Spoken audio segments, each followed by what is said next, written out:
우리 함께 오늘 살펴볼 하나님의 말씀은 요한계시록 13장 11절에서 18절까지 우리 함께 봉독하도록 하겠습니다. 내가 보매 또 다른 짐승이 땅에서 올라오니 어린 양같이 두 뿔이 있고 용처럼 말을 하더라. 그가 먼저 나온 짐승의 모든 권세를 그 앞에서 행하고 땅과 땅에 사는 자들을 처음 짐승에게 경배하게 하니 곧 죽게 되었던 상처가 나은 자니라. 큰 이적을 행하되 심지어 사람들 앞에서 불이 하늘로부터 땅에 내려오게 하고 짐승 앞에서 받은 바 이적을 행함으로 땅에 거하는 자들을 미혹하며 땅에 거하는 자들에게 이르기를 칼에 상하였다가 살아난 짐승을 위하여 우상을 만들라 하더라. 그가 권세를 받아 그 짐승의 우상에게 생기를 주어 그 짐승의 우상으로 말하게 하고 또 짐승의 우상에게 경배하지 아니하는 자는 몇이든지 다 죽이게 하더라.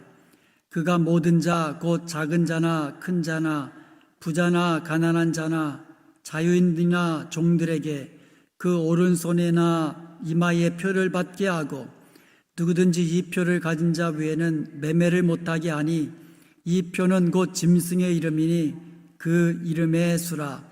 지혜가 여기 있으니 총명한 자는 그 짐승의 수를 세어보라. 그것은 사람의 수니 그의 수는 666이니라. 아멘. 이 세상에는 하나님을 대적하는 그와 같은 세력들이 있습니다. 요한계시록 12장에 나오는 용, 즉 사탄이죠. 사탄이 하나님을 대적하고 또 하나님과 같아지려고 교만한 마음으로 하나님과 대항하다가 쫓겨났죠. 그리고 그 사탄뿐만 아니고 13장에 이르러서는 두 짐승이 나옵니다. 바다에서 나오는 짐승, 우리 지난 주일에 살펴보았죠. 그리고 오늘 살펴볼 땅에서 올라오는 짐승, 이 용과 바다에서 나오는 짐승, 땅에서 올라오는 짐승, 이 세력들은 하나님을 대적하는 그와 같은 사탄의 세력들입니다. 그래서 그것을 통해서 한번 살펴보기를 원하고요. 오늘은 땅에서 올라오는 또 다른 짐승의 정체에 대해서 살펴보기로 하겠습니다. 11절에 보니까 내가 보매 또 다른 짐승이 땅에서 올라오니, 또 다른 짐승, 여기서 다르다라는 말의 헬라어가 알로스입니다. 이 알로스는요 완전히 다른 별개의 두 개를 의미하는 것이 아니라 이 근본적으로 본질이 같은데 그 중에서 다른 것, 그것을 의미하는 거예요. 예를 든다면 예수님이 보혜사시거든요. 그런데 예수님이 다른 보혜사를 너에게 보내주시겠다 그랬거든요. 다른 보혜사. 그래서 성령님이 다른 보혜사가 되는 거예요. 그러니까 예수님도 보혜사시고 그리고 성령님도 보혜사라시라는 뜻이에요. 그래서 예수님이 다른 보혜사를 너에게 보내주겠다 이런 말입니다. 사람이 둘이 있으면 다른 사람이라고 얘기하잖아요. 다른 사람. 이때 다르다. 그때 사용하는 것이 알로스입니다. 사람하고 짐승하고는 다르다. 이거는 알로스라는 말을 이제 쓰지 않죠. 헤테로 이렇게 다른 별개를 쓸 때는 헤테로라는 말을 쓰지만 이 알로스라는 말은 같은데 다른 그런 의미에서 다르다라는 것을 씁니다. 다시 말하면 바다에서 나온 짐승과 땅에서 올라오는 짐승이 완전히 별개의 다른 것이 아니라는 거예요. 전부 다 사탄을 배후세력으로 하는 짐승들이다라는 것을 알 수가 있습니다. 자, 이 땅에서 올라오는 짐승의 모습을 보면 어린 양같이 두 뿔이 있다 그랬어요. 용과 두 짐승의 특징이 있다면 그리스도를 모방한다는 거예요. 그래서 사탄도 하나님 모방하려고 하나님 짝퉁이죠. 짝퉁 하나님. 사탄은 하나님이 아니에요. 짝퉁입니다. 마찬가지로 바다에서 나온 짐승 적그리스도도 그리스도의 짝퉁으로 모방하는 거예요. 그런데 땅에서 나온 짐승도 짝퉁, 그러니까 모방한다는 것이죠. 계시록 5장 6절에 보면 어린 양이신 그리스도에게는 7뿔과 7눈이 있다 그랬어요. 그런데 계시록 12장 3절에 보면 용도요 7머리와 10뿔을 가지고 있다 그랬거든요. 그런데 용뿐만이 아니라 바다에서 나온 짐승도 요한계시록 13장 1절에 보니까 10뿔과 7머리, 그러니까 7머리 10뿔, 그러니까 용도 7머리 10뿔, 바다에서 나오는 짐승도 7머리 10뿔. 그러니까 예수님이 그러니까 뿔이 7뿔과 7눈을 갖고 계시다, 7뿔을 갖고 계시다 그랬더니 용은 한 수 더 뜨는 거예요. 10뿔에 10머리, 10뿔에 7머리. 자기가 더 낫다라는 것은 아마 과시하려고 그런 모습으로 나오는지 모르겠습니다. 그리고 땅에서 나온 짐승도요 어린 양같이 2뿔을 가지고 있다, 이렇게 이야기하고 있는 겁니다. 여러분, 속이기 위해서는요 비슷해야만 합니다. 완전히 다르면 속지를 않아요.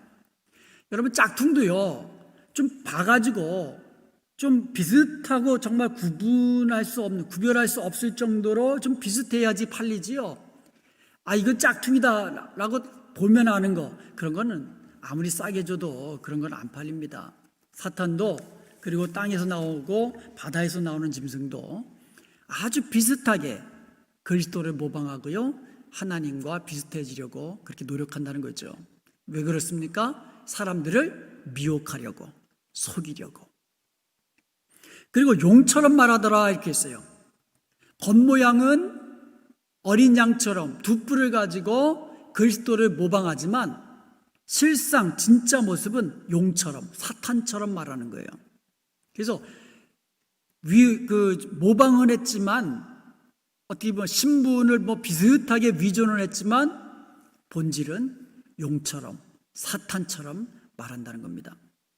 자, 그렇다면 지금 말하고 있는 땅에서 올라오는 짐승의 정체는 무엇일까요? 한번 땅에서 올라오는 짐승의 정체에 대해서 살펴보겠습니다. 이것은요 계시록이 자체적으로 해석해 놓았어요. 그러니까 확실한 거예요. 이거는 그럴 것이다가 아니라 이것은 확실한 계시록의 해설입니다.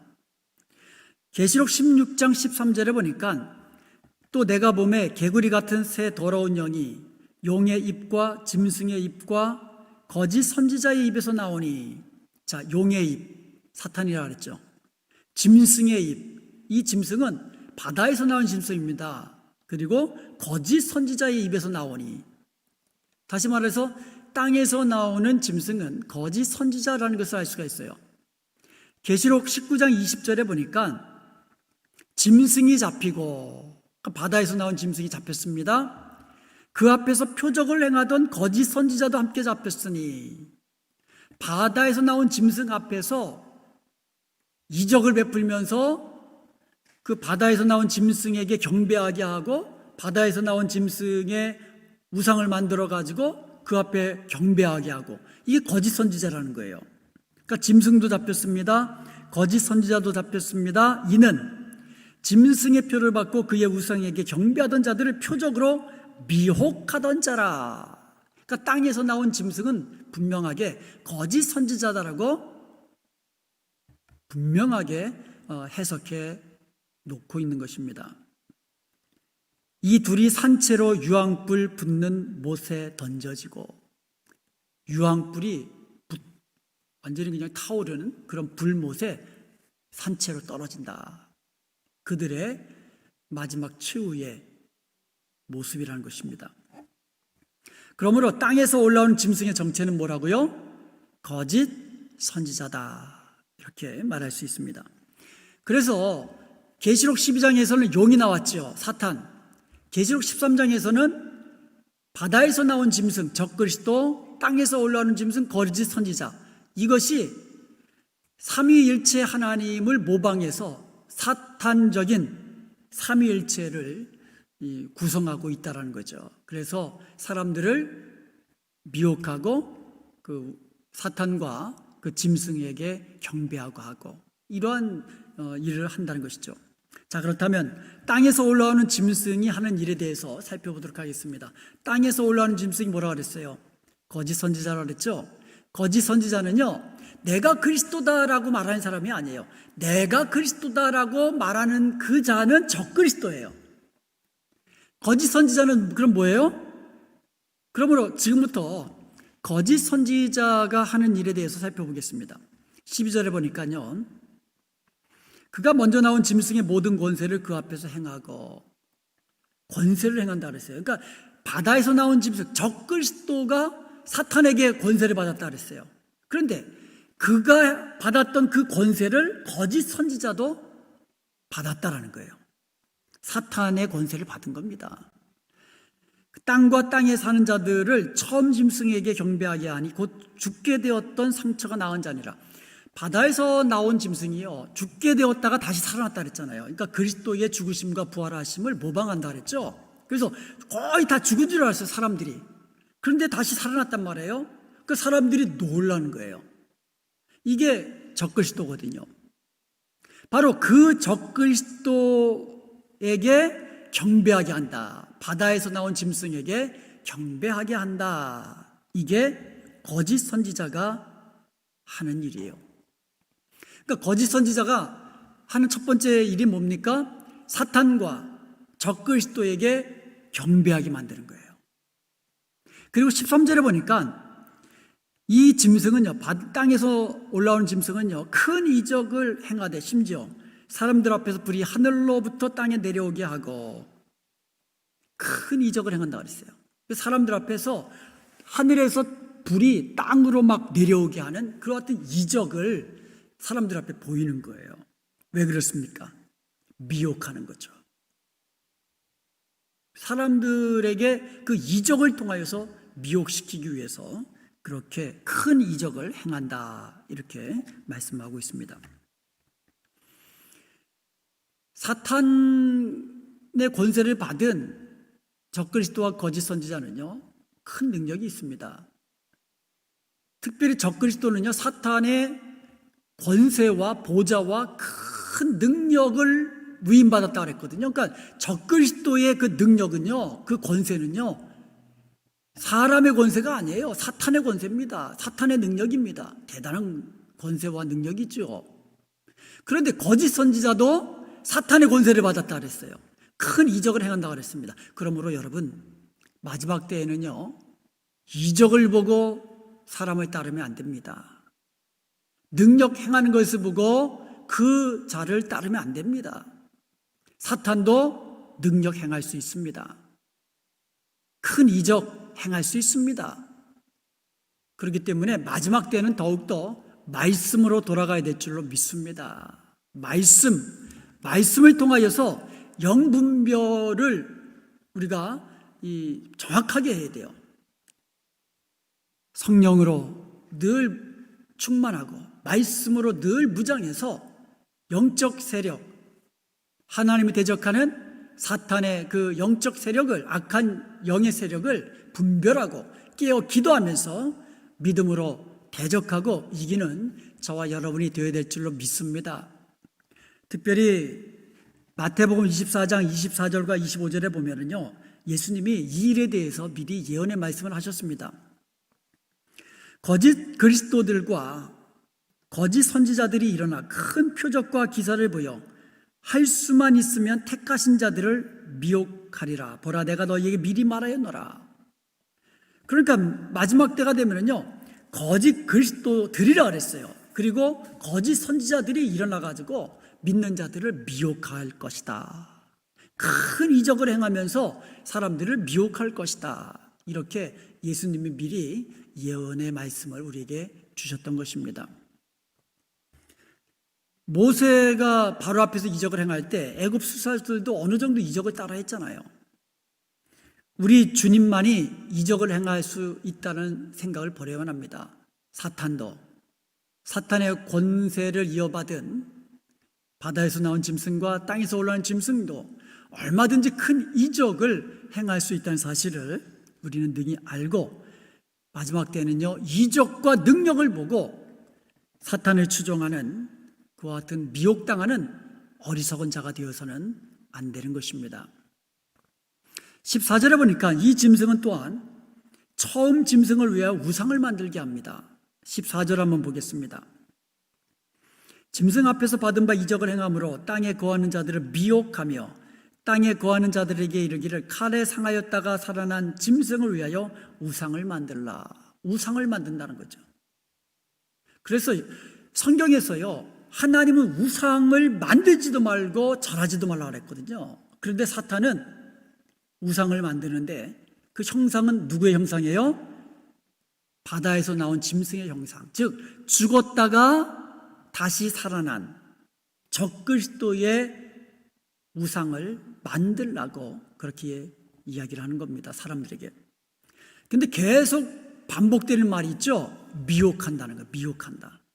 하여간 온갖 거짓과 술수를 다해가지고 이 땅에 있는 자들, 심지어 성도들까지도 미혹하려고 그렇게 이 거짓 선지자는 발버둥을 칠 것이라는 거예요.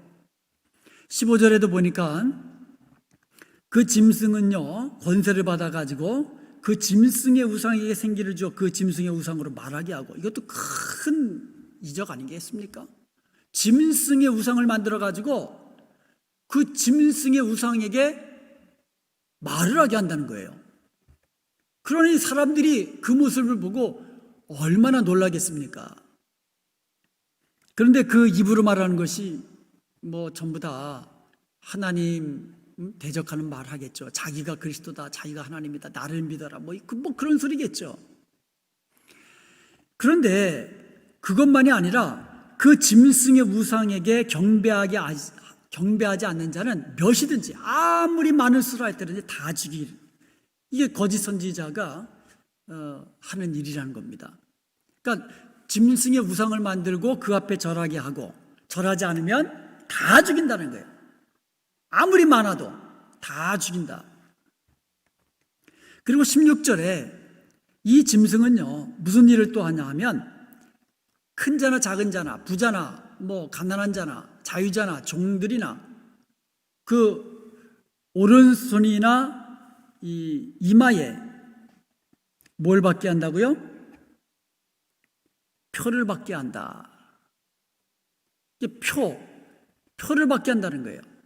그래가지고 17절에 보니까 누구든지 이 표를 가진 자 외에는 매매를 못하게 하니 이 표는 짐승의 이름이나 그 이름의 수라. 그러니까 이 표를 오른 그 손이나 이마에 표를 받게 하고, 그 표를 받지 아니하는 자는 사고 팔고 매매하지 못하게 한다, 이렇게 나와 있습니다. 여러분, 구원받은 숫자 계시록에 몇 명이라고 이야기합니까? 14만 4천. 상징수라고 했어요. 상징수. 구원받은 성도들의 수 14만 4천. 그런데 이 14만 4천 명이 어린 양을 따르는 자들의 그 이마에 뭐가 있다 그랬어요? 구원받은 사람들, 다시 말하면 어린 양을 따르는 사람들, 이 사람들의 이마에 뭐가 있냐면 하나님의 하나님의 인으로 인침받았다 그러거든요. 그 이마에 하나님의 인이 있는 거예요. 그리고요, 어린 양과 그 아버지의 이름이 있다 그랬어요. 이것과 병행되는 거예요. 즉 하나님의 사람들, 구원받은 사람들, 예수님을 믿는 사람들, 예수님을 따르는 사람들, 이 사람들은요, 이마에 하나님의 하나님의 인으로 인침받았다라는 거예요. 그리고 이마에 무슨 이름이 있어요? 하나님의 이름과 그 어린 양의 이름이 여기에 있는 거예요.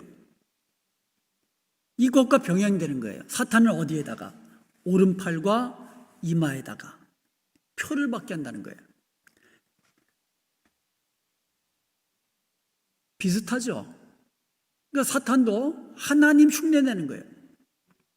그래서요, 여기서 말하는 표를 받는다라는 것이 이게 우리가 해석을 참 잘해야 돼요. 성령에 의해서 하나님의 인침받았다, 이마에 인침받았다. 여기에 이게 보이나요? 여기에 인침받은 게 보이지 않잖아요. 너는 하나님의 사람이다. 우리가 인침받은 게 보이지 않잖아요. 마찬가지로 그렇다면 이 짐승이 사람들에게 받게 하는 이 표는 이 비슷한 종류가 아닐까, 우리는 그렇게 생각을 할 수가 있는 겁니다. 그리고 18절에 보니까 이 표는 뭐라 그랬어요? 곧 짐승의 이름이나 그 이름의 수라. 그러니까 표를 받는다 그랬어요. 표. 이게 표를 받는데 그 표가 뭐라고요? 짐승의 이름 또는 그 짐승의 이름의 수다. 우리는요, 하도 666이라는 그 숫자만 들어가지고 이 표가 666이다라고만 알고 있지만 짐승의 이름도 표가 된다는 거예요. 그리고 그 수도 표가 된다는 거예요. 그리고 나서 그 짐승의 수를 18절에서 이야기해 주는데 666이다. 18절 한번 같이 읽어보겠습니다. 지혜가 여기 있으니 총명한 자는 그 짐승의 수를 세어보라. 그것은 사람의 수니 그의 수는 666이니라. 자, 그럼 지금부터 땅에서 나온 짐승이 사람들에게 그 오른손이나 이마에 표를 받게 한다 그랬는데 그 표에 대해서 한번 공부해 보도록 하겠습니다. 여러분 궁금하시죠? 한번 그렇다고 우리 계시록에서 해석해 놓지 않은 것은 우리가 정확하게 우리가 알 수는 없어요. 천국에 가서 주님께 물어보는 수밖에 없습니다. 그렇지만 우리가 이 말씀을 통하여서 살펴볼 수 있는 데까지 한번 살펴보도록 하겠습니다. 여기서 표라는 말은 이 헬라어로 카라그마라고 합니다. 카라그마. 신약 성경에 총 8번 사용되었어요. 그 중에 한 번이 사도행전 17장 29절에 사용되었습니다. 여기에 보니까 하나님을 금이나 은이나 돌에나 사람의 기술과 고안으로 새긴 것들과 같이 여길 것이 아니니라. 그러니까 하나님을, 그러니까 우상 만들 때 금으로 만들고 은으로 만들고 돌에 새겨 만들고 나무를 깎아 만들고 그렇게 새긴 우상, 새긴 것들과 하나님을 같이 여기지 말라는 거예요. 그래서 여기서 새긴 것들, 이게 바로 이미지 formed, 막 판 거 있잖아요. 이게 그 인그레이빙 한 거, 이런 것들, 이런 의미로 한 번 사용됐어요. 사도행전에. 그리고 나머지 7번은요 전부 다 계시록에서 사용됐어요. 뜻은 표라는 뜻으로 마크. 전부 다 계시록에서 7번 다 사용되었는데 그 모든 뜻이 마크, 계시록에서 짐승의 표와 관련돼서 사용됐어요. 7번 모두. 그러니까 이 카라그마라는 이 단어는 짐승의 표와 아주 그 짐승에게 받는 표와 아주 밀접한 관계가 있다는 것을 이제 알 수가 있습니다. 오늘 본문에도 보면은 13장 16절에 오른손이나 이마에 표를 받게 한다 그랬고 17절에도 보면 누구든지 이 표를 가진 자 외에는 매매를 못한다고 했잖아요. 그리고 나머지 구절은요 전부 다 무슨 의미가 있냐면 만일 누구든지 짐승과 그의 우상에 경배하면 하나님께로부터 아예 진노의 포도주를 마시라는 거예요. 하나님이 내리시는. 그 가장 큰 좋은 예로 14장 9절을 보니까요, 만일 누구든지 짐승과 그의 우상에게 경배하고 이마에나 손에 표를 받으면 그도 하나님의 진노의 포도주를 마시리니 불과 유황으로 고난을 받으리라. 우리 아까 좀 살펴본 내용 중에 그 바다에서 나온 짐승하고 그다음에 거짓 선지자가 하나님께 이제 심판을 받아가지고 이 불타는 유황 불못에 던져진다 그랬잖아요. 산채로. 그런데 짐승과 거짓 선지자뿐만 아니라 누구든지 짐승과 그의 우상에게 경배하고 이마에나 오른손에 표를 받은 자는 똑같이 불과 유황으로 고난을 받는다는 거예요. 그런데 짐승의 표를 받는 자라고 되어 있지 않고요, 짐승의 표를 받는 것뿐만 아니라 짐승의 우상에게 경배하는 자, 그리고 그에게 표를 받은 자, 전부 다 이렇게 나와 있어요. 14장 11절에도 짐승과 그의 우상에 경배하고 그의 이름의 표를 받는 자는 누구든지 밤낮 쉼을 얻지 못하리라. 계시록 16장 2절에도 보고 짐승의 표를 받은 사람들과 그 우상에 경배하는 자들에게 악하고 독한 종기가 날아와. 그러니까 이 666이라는 이 짐승의 수 또는 짐승의 이름의 표를 받은 자와 그 우상에게 경배하는 자,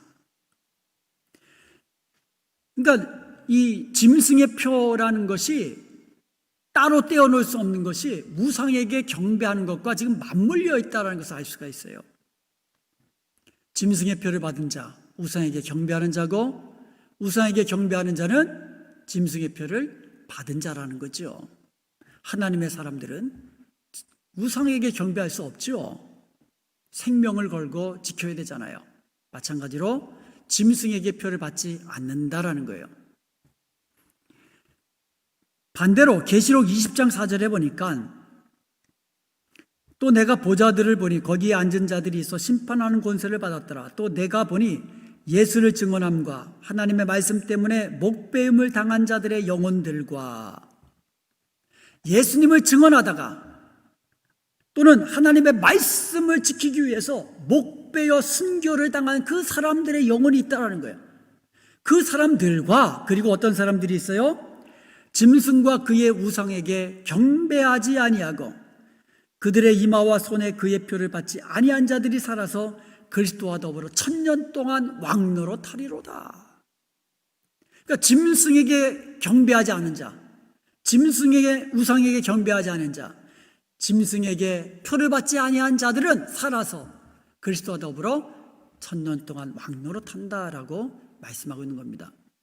자, 그렇다면 이 계시록에서 우리에게 말씀하고 있는 짐승의 표와 관련해서 우리에게 말씀하고 있는 그 말씀은 분명합니다.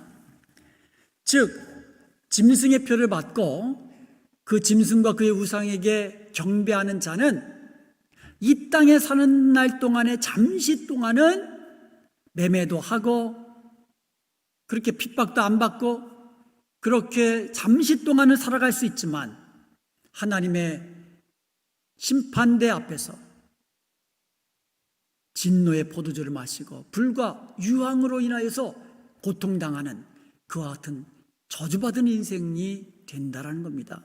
반대로 우상과 그 짐승과 짐승의 우상에게 경배하지 아니하고 짐승에게 표받지 아니한 자들은 잠시 동안 이 땅에서 매매도 못하고 또 심지어 핍박도 받고 박해도 받고 그런 고난과 핍박을 받을 수는 있지만 잠시 동안 이 땅에서, 그렇지만 살아서 영원토록 주님과 더불어 이 생명을 누리며 복을 누리며 영생복락 누리게 되는 줄로 믿습니다.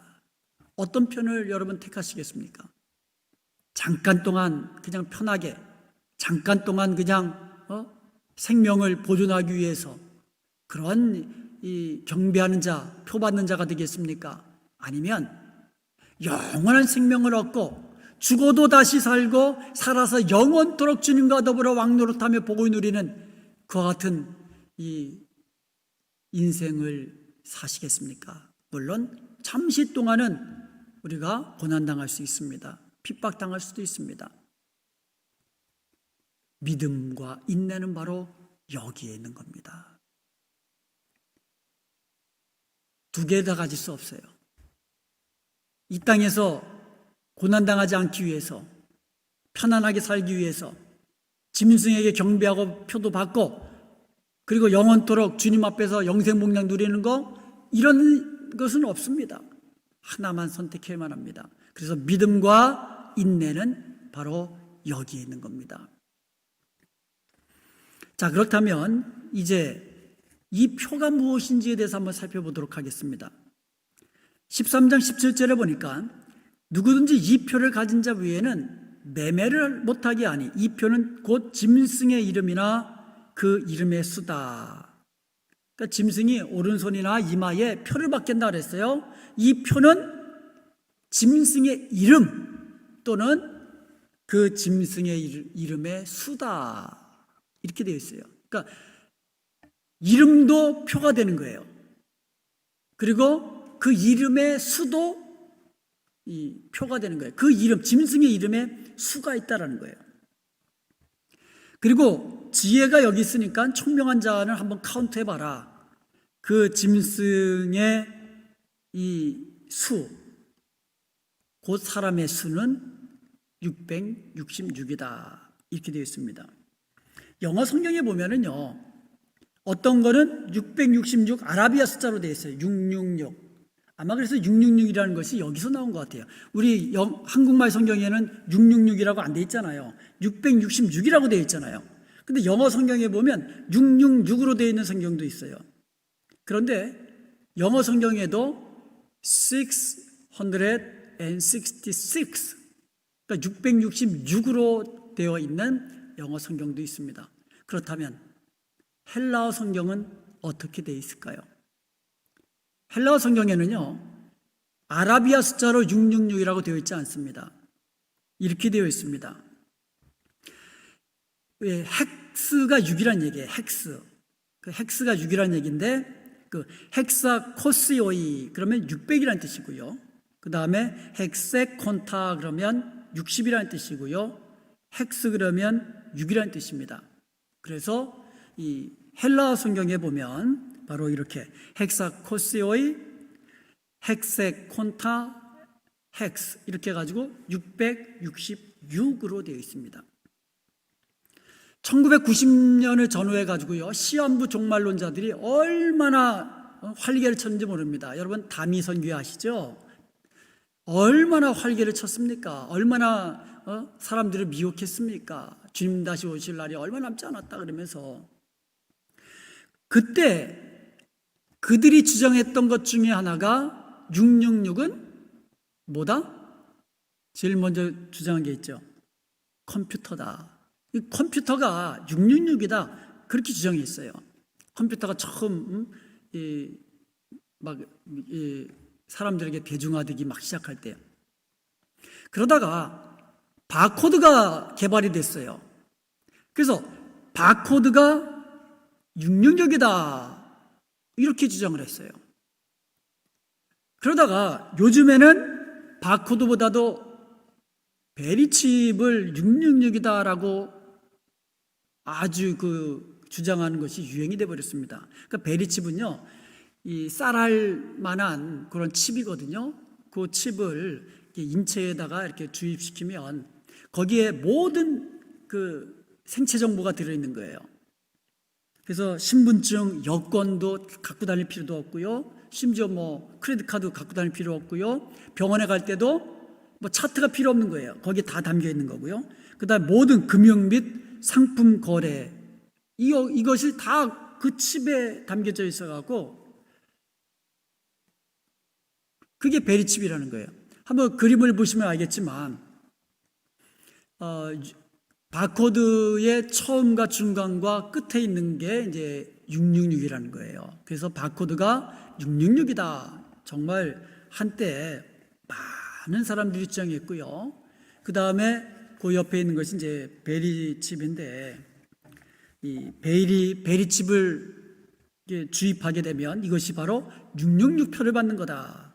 그래서 몸에다가 666표, 베리칩을 받는 사람은 구원받을 수 없다. 이런 이야기가 아주 많은 사람들에 의해서 유포되었고, 지금도 그때만큼은 아니지만 계속 유포되고 있습니다. 근데 우리가 요한계시록을 읽고 해석하는 데 있어서 반드시 유념해야 될 사항이 하나 있습니다.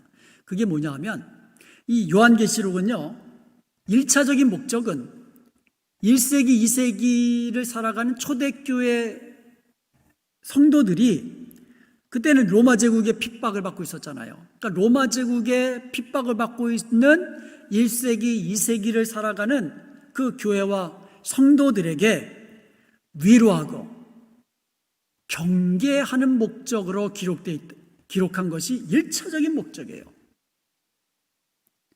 왜냐하면 그 예수님이 말씀하실 때에 곧 종말이 다가올 것처럼 그 제자들이나 사람들이 이해를 했거든요. 그래서 예수님께 주님 언제 다시 오십니까? 종말의 때가 언제입니까? 그날이 언제입니까? 이게 궁금했어요, 사람들이. 왜냐하면 곧 종말의 때가 가까이 올 것으로 그들은 생각했기 때문에. 그래서 그들에게 1차적으로 주어진 책이 요한계시록이에요. 그리고 동시에 요한계시록은요, 모든 시대의 교회와 또 크리스천들을 위해서 기록된 예언의 말씀이기도 합니다. 그래서요, 거짓 선지자들이에요. 적그리스도들이에요. 그러니까 예수님도 이제 너희들을 미혹하기 위해서 거짓 그리스도와 거짓 선지자들이 많이 나타날 것이라 그랬거든요.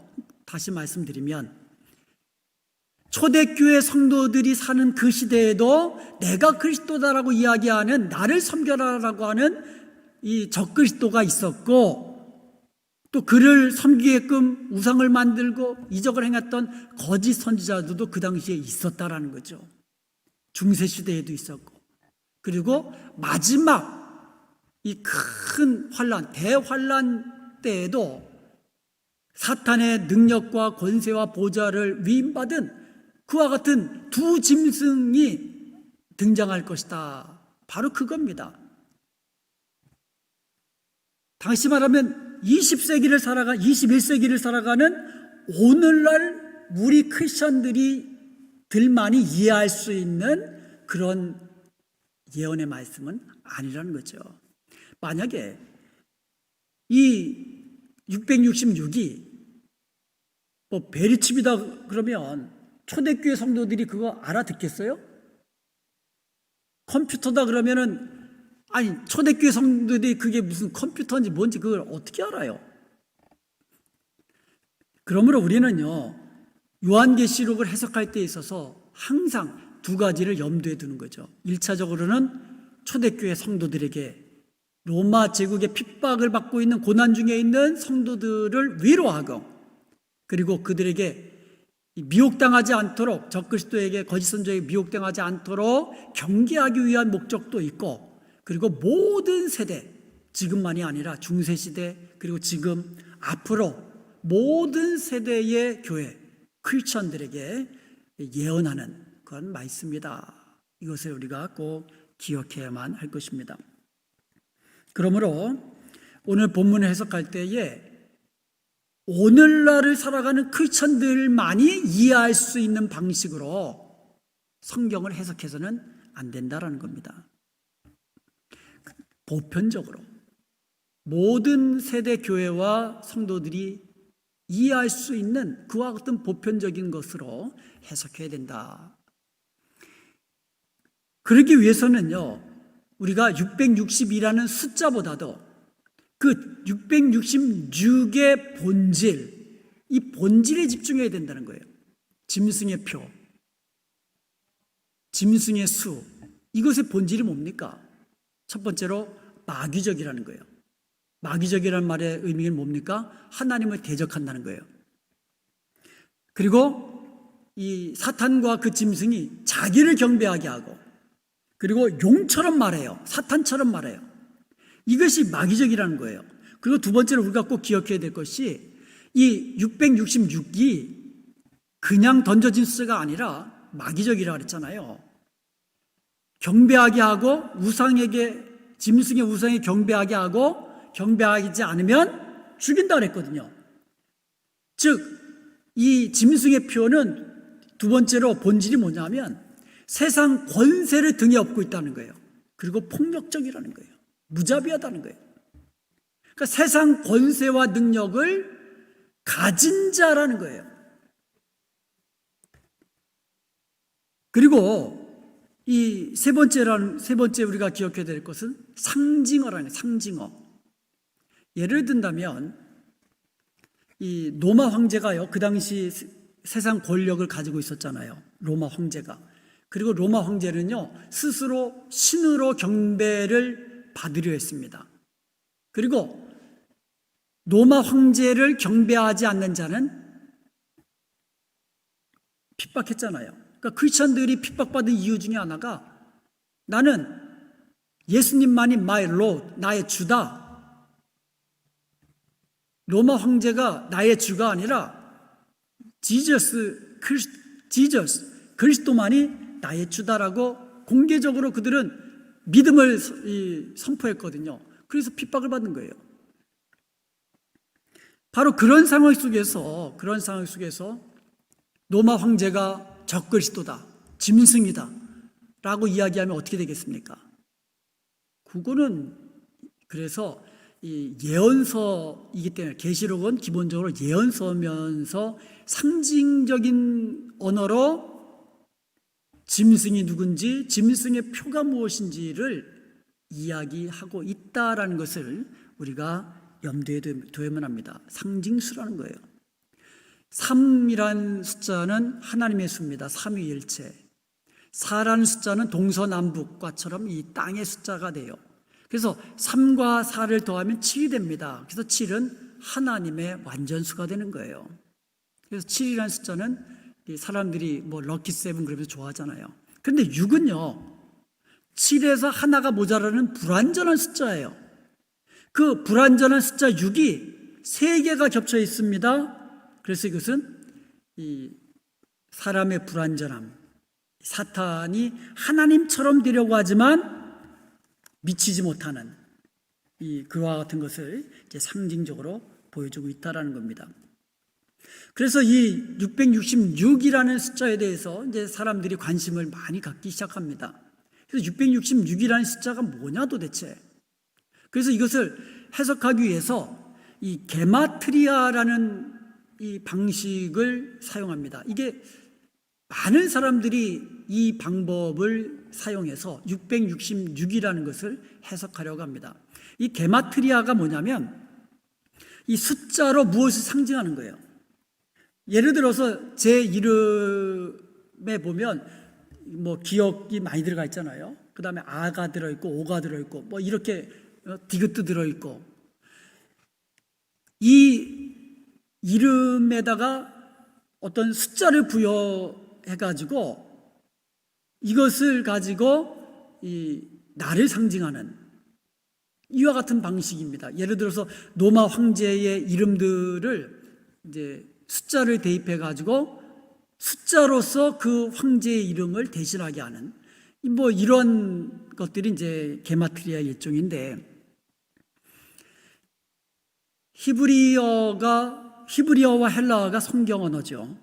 그런데 히브리어와 헬라어의 특징이 하나 있는데 그게 뭐냐면 히브리어와 헬라어의 알파벳에는 고유의 숫자가 부여되어 있다는 거예요. 한번 이 도표를 한번 보겠습니다. 저 도표가 히브리어인데 그 히브리어 알파벳입니다. 저게. 근데 저 히브리어 알파벳 앞에 숫자가 써 있습니다. 그러니까 제일 먼저 나와 있는 그 알파벳이 그 알렙이라는 얘기예요. 알렙.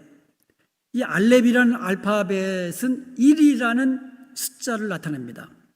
그 다음에 베이트는 2고, 그 다음에 기멜은 3이고, 뭐 이런 식으로 숫자가, 알파벳이 숫자이기도 합니다. 그래가지고 1부터 9까지 있고, 10이 있고, 10 다음에는 20부터 90까지 있고, 그 다음 100이 나오고, 100 다음에는 200, 300, 400 이렇게 나오는 거예요. 자, 그러면 저기에 보면은 이제 그 200이 나오죠. 200이 렛이라고 하는 이 단어인데, 그러면 201 하면 렛에다가 알렙을 붙이면 201이 되는 거예요. 이런 식으로 그 숫자 알파벳이 이제 숫자가 이제 들어가 있다라는 거예요. 자, 그러면 헬라어도 마찬가지입니다. 헬라어 알파벳도 숫자가 하나씩 부여되어 있습니다. 알파와 오메가라고 그랬잖아요. 알파와 오메가. 그 알파가 바로 헬라어의 첫 글자가 알파입니다. 그 알파에게 부여된 숫자는 몇이에요? 1이에요. 자, 그 다음에 6에 해당하는 숫자가 스티그마라는 이 단어인데, 이것은 고대에는 있었지만 지금은 사라졌어요. 이게 6입니다. 그리고 60이라는 헬라어가 끝이라는 겁니다. 끝이. 여러분 보이죠? 60이라는 거가 끝사이라 끝이라는 거예요. 그리고 그 600에 해당하는 그 헬라어가 이 끼라는 겁니다. 끼. 이 크라는 발음이 나오거든요. 이처럼 헬라어 알파벳마다 각각의 고유의 숫자가 붙어 있다. 이게 그 히브리어와 헬라어 알파벳의 아주 특징 중에 하나가 되겠습니다. 자, 그렇다면 히브리어로 사람의 이름이 히브리어로 기록되면 그 이름을 가지고 숫자로 표현할 수 있다라는 뜻이 됩니다. 헬라어 이름을 가진 사람은 그 헬라어 그 알파벳 철자를 다 더하면, 철자가 그 철자에게 부여된 숫자를 다 더하면 그 사람의 수를 알 수 있다라는 거예요. 이게 게마트리아를 통해서 666을 해결하려는 시도입니다. 이런 시도들이 많았어요. 이렇게 해서 찾아낸 이름이, 가장 대표적인 이름이 로마 황제 네로 황제입니다. 시저, 보통 시저가 이제 그 황제라는 말이잖아요. 네로, 왕이라는 뜻 아닙니까? 네로 시저. 이 네로 시저의 헬라어 이름이 네론 케사르입니다. 이 네론 케사르라는 그 이름을 히브리어로 그대로 음역한 그 철자를 가지고 거기에 부여된 숫자를 다 더하니까, 이 자막에 우리가 보는 것처럼 네론 이 케사르라는 이 히브리어 철자를 하나씩 더하니까 666이 되더라 이거예요. 그래서 네로 황제의 히브리어 이름의 숫자가 666이 되는 거예요. 그리고 실제로 네로 황제는요, 세상 권세를 가졌죠. 자기가 신이라고 이야기했죠. 그리고 자기에게 경배하지 않는 자는 아주 폭력적으로 핍박했죠. 그래서 그런 그를 계시록에서 그런 자가 짐승이다라고 직접적으로 대놓고 이야기하기 어렵잖아요. 그래서 그 사람의 수는, 그의 사람의 수는 666이다. 이렇게 상징적으로 기록할 수밖에 없었다라고 주장하는 겁니다. 주장이에요. 성경에 안 나와 있는 거기 때문에 전부 다 주장이지요. 그런데 이렇게 주장하는 이 사람들이 대단히 많습니다. 그리고 일리가 있는 주장입니다. 그 당시 상황 속에서. 오늘은 여기까지만 하겠습니다. 그 다음 시간에는요, 666에 대한 그 해석하는 주장들에 대해서, 다양한 주장들에 대해서 한번 살펴보겠습니다. 오늘은 뭐 베리칩이다, 바코드다, 컴퓨터다, 그리고 네로 황제다, 여기까지 살펴봤잖아요. 그리고 다음 시간에는 로마 교황이 666이다, 적그리스도다라고 주장하는 사람도 꽤 있습니다. 그리고 히틀러다라고 주장했던 사람도 있고요. 그 다음에 2000년대를 거의 우리가 2000년대 넘어가기 전에 얼마나 종말에 대해서 사람들이 침체했는지 모릅니다. 그 주장 중에 하나가 유럽연합이에요. 유럽연합. 로마 제국에서 뒤를 이은 열불 시대. 그래서 EU가 10개국이 되면 뭐 거기서 적그리스도가 나오고 뭐 그런 주장, 유럽연합이다라는 그 주장도 무지하게 많았고요. 그리고 최근 들어서는요, 이슬람이 666이다라고 주장하는 사람들도 생겨나기 시작합니다.